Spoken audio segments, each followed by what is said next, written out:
വളരെ ശാന്തമായി ചിന്തിച്ച് നിങ്ങൾക്കൊരു പുതിയ രചന നടത്തണോ, അത് ഈ നിലമ്പൂരിൽ ഇപ്രാവശ്യം നടത്തൂ.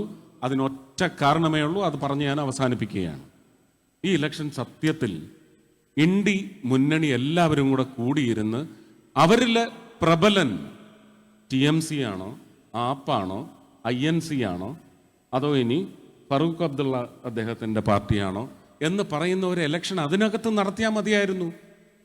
ഈ ഇലക്ഷൻ എന്ന് പറയുന്നത് ഒരു ചതിക്കുഴിയിൽപ്പെടുത്തി ഒരു മാന്യദേഹത്തെ രാജിവെപ്പിച്ച് ഈ ഇലക്ഷൻ നിലവിൽ വന്നെങ്കിൽ അതിൽ നിന്ന് അടുത്ത നിയമസഭാ തെരഞ്ഞെടുപ്പിന് എത്ര സീറ്റ് ബേരം ചൊല്ലി പിടിച്ചടക്കണം എന്ന് പറയുന്ന തന്ത്രത്തിന് വേണ്ടി ഉതകുന്ന പ്രബലത തെളിയിക്കാനുള്ള ഇലക്ഷൻ മാത്രമാണ്.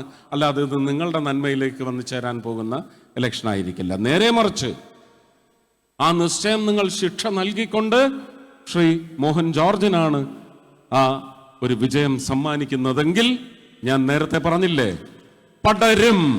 മതത്തിനതീതമായി, രാഷ്ട്രീയത്തിനതീതമായി, വാഗ്ദാനങ്ങളെ വിശ്വസിച്ചല്ല, നടക്കാൻ സാധ്യതയുള്ള വഴി എന്താണെന്ന് കൂടി വ്യക്തമാക്കിയ പശ്ചാത്തലത്തിൽ നിങ്ങൾക്കൊരു പുനർനിശ്ചയം ഉണ്ടാവണം. ഇത് പുനർനിശ്ചയം ആരാണ് അതിനുള്ള ഒരു പ്ലാറ്റ്ഫോം സൃഷ്ടിച്ചത്?